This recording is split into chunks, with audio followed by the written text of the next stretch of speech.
Hi, my name is Chelsey and I'm one of the registered dietitians at the Rochester Athletic Club, and today I'm going to show you a recipe for overnight oat pie, which is overnight oats but a family style. So for the recipe, it does make 10 servings, and I will tell you what the ingredients are for that for a full recipe, but because I don't have any kids, I'm going to make half the recipe. So in a large bowl, you're going to be mixing, first ingredient is old-fashioned rolled oats. It does call for 5 cups, but since I'm having it, I'm doing 2.5 cups.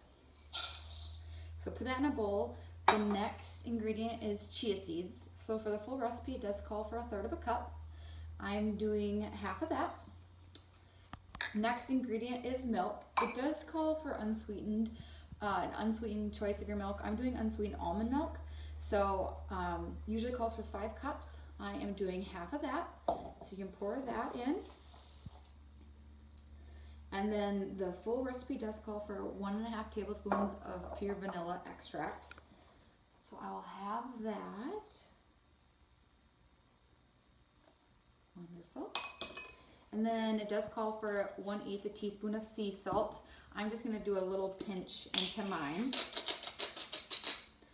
And then the last ingredient in the main part of your oats mix is a sweetener. So you can either use pure maple syrup or honey. I'm going to do honey. The full recipe does call for 2 to 3 tablespoons, and then I will have that in mine. So this is a nice, super simple recipe because overnight oats, all you have to do is mix everything together and let it set up overnight, and then it'll be an easy breakfast in the morning.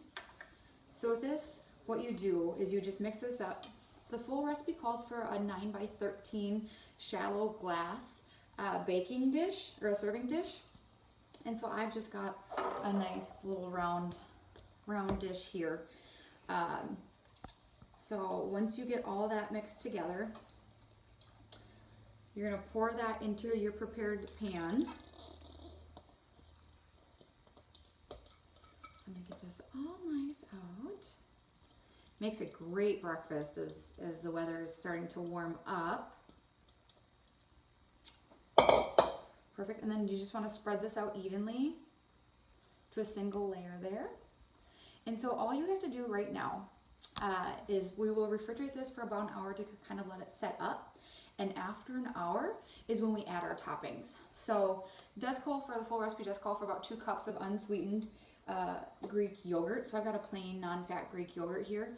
So after an hour, I'm going to take it back out, top it with my non-fat Greek yogurt, and then some fresh fruit to my liking. And then I'm going to put that back into the refrigerator and put plastic wrap over it and let it sit overnight. And then in the morning, I will have a great breakfast.